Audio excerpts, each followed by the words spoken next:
కాక కనిపించట్లే, కలుద్దామన్నా దొరకట్లే, కనిపించడు. అధికారం పోయిన అహంకారం పోట్లే, నేటికి బీఆర్ఎస్ ప్రజల్లోకి రాట్లే, ఎంపీ ఎలక్షన్ లో కారు కనుమరుగు, నల్లగొండ సభ తర్వాత మరింత తుస్సు, జాతీయ రాజకీయాల సంగతి దేవుడెరుగు, సొంత రాష్ట్రంలో దిక్కులేకపోయాయి, ఇతర రాష్ట్రాల్లోని దుకాణాలు బంద్, ఇజ్జత్ మొత్తం కాళేశ్వరంలో కలిసిపోయాయి, అసలు లోక్సభ ఎన్నికల్లో బోని కొట్టేనా? బోని కొట్టేటట్టుకు కూర్చొని రాస్తున్నాడు కాక. టీషర్ట్ 80,000 రెండో పుస్తకం రాజ్ కుమార్ అయితే వేసింది టీషర్ట్. నయా నిజాం తెలంగాణ నియంత కేసీఆర్ కాక కనిపించట్లేదు. ఓవైపు లోక్సభ ఎన్నికల్లో రాజకీయాలు హాట్ గా మారుతుంటే కాక మాత్రం పత్తా లేకుండా పోయిండు.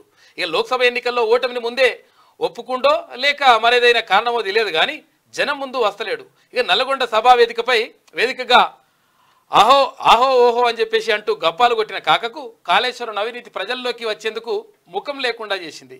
అయితే పోనీ గులాబీ లీడర్లు క్యాడర్లన్న కాకను కలుద్దామంటే ఎంతకీ దొరకడు.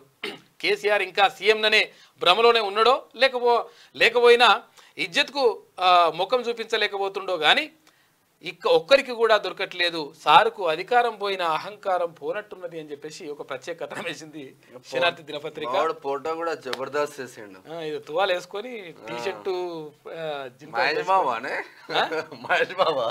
కేసీఆర్ బాబు కేసీ బాబు